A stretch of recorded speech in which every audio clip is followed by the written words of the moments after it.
শুভ সন্ধ্যা। Share বাজারের মূল খবর ডেইলি মার্কেট আপডেটে আপনাদের স্বাগত। ডিএসইএক্স 12.46 পয়েন্ট বা 0.22% বেড়ে 5,555 পয়েন্টে সম্পন্ন হয়। আগের কার্যদিবসের তুলনায় বাজারের লেনদেন 31.45% কমে দাঁড়িয়েছে 565 কোটি টাকায়। ব্যাংকিং খাতে ব্র্যাক ব্যাংক, ব্যাংক এশিয়া ও সিটি ব্যাংক, ফার্মাসিউটিক্যালস খাতে বেক্সিমকো ফার্মাসিউটিক্যালস এবং শিল্প খাতের ওয়ালটন হাইটেক ও K&Q বাংলাদেশ সূচকের উত্থানে মূল ভূমিকা রাখে। খাতভিত্তিক রিটার্নে টেক্সটাইল খাত সর্বোচ্চ 0.69% লাভ করেছে এবং এনবিএফআই খাত দ্বিতীয় সর্বোচ্চ 0.59% বৃদ্ধি পেয়েছে। অন্যদিকে মিউচুয়াল ফান্ড খাত সর্বোচ্চ 1.18% লোকসান করেছে। আজকের শীর্ষ 20 দরবৃদ্ধির তালিকায় 6টি শিল্প এবং 4টি ফুডস অ্যান্ড অ্যালাই কোম্পানি ছিল।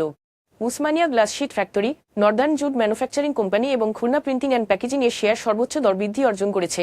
অন্যদিকে এমবিএল প্রথম মিউচুয়াল ফান্ড, ফার্স্ট ফাইন্যান্স এবং তুং হাই নিটিং অ্যান্ড ডাইন ছিল শীর্ষ দরপতনকারী শেয়ার। এসব শেয়ারের ক্ষেত্রে কোনো মূল্য সংবেদনশীল তথ্য প্রকাশ করা হয়নি। গত 3 মাসের গড় লেনদেনের তুলনায় Aziz pipes, prime finance and investment এবং বাংলাদেশ ইন্ডাস্ট্রিয়াল ফাইন্যান্স কোম্পানির শেয়ারের লেনদেনের পরিমাণ আজ উল্লেখযোগ্যভাবে বেড়েছে।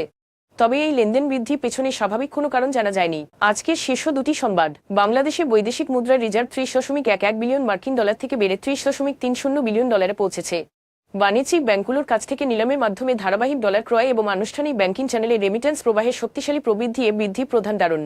শুধু ফেব্রুয়ারিতেই বাংলাদেশ ব্যাংক বাণিজ্যিক ব্যাংকগুলোর কাছ থেকে এ পর্যন্ত 1.53 বিলিয়ন ডলার কিনেছে। এর মধ্যে আজ 8টি ব্যাংক থেকে প্রতি ডলার 122 টাকা 30 পয়সা দরে 87 মিলিয়ন ডলার ক্রয় করা হয়েছে। রিজার্ভের এই ধারাবাহিক বৃদ্ধি বৈদেশিক খাতে একটি শক্তিশালী সুরক্ষা বলয় তৈরি করছে, যা মুদ্রার প্রতি আস্থা জোরদার করছে এবং ভবিষ্যৎ ধাক্কা মোকাবিলায় অর্থনীতিকে আরও সক্ষম করে তুলছে। গৃহস্থালী রান্নায় ব্যবহৃত 12 কেজি তরলীকৃত পেট্রোলিয়াম গ্যাস এলপিজি সিলিন্ডারের খুচরা মূল্য 15 টাকা কমিয়ে 1356 টাকা থেকে 1341 টাকা নির্ধারণ করা হয়েছে। কমিশন জানিয়েছে, জাতীয় রাজস্ব বোর্ডের এনবিআর মূল্য সংযোজন কর ভ্যাট নীতিতে পরিবর্তনের ফলে এই সমন্বয় করা হয়েছে। এই মূল্যহ্রাস ভোক্তাদের জন্য কিছুটা হলেও স্বস্তি বয়ে আনবে এবং দেখায় যে নীতিগত পরিবর্তন কিভাবে সরাসরি সাধারণ মানুষের দৈনন্দিন ব্যয়ে ইতিবাচক প্রভাব ফেলতে পারে। আজ এ পর্যন্তই, ধন্যবাদ।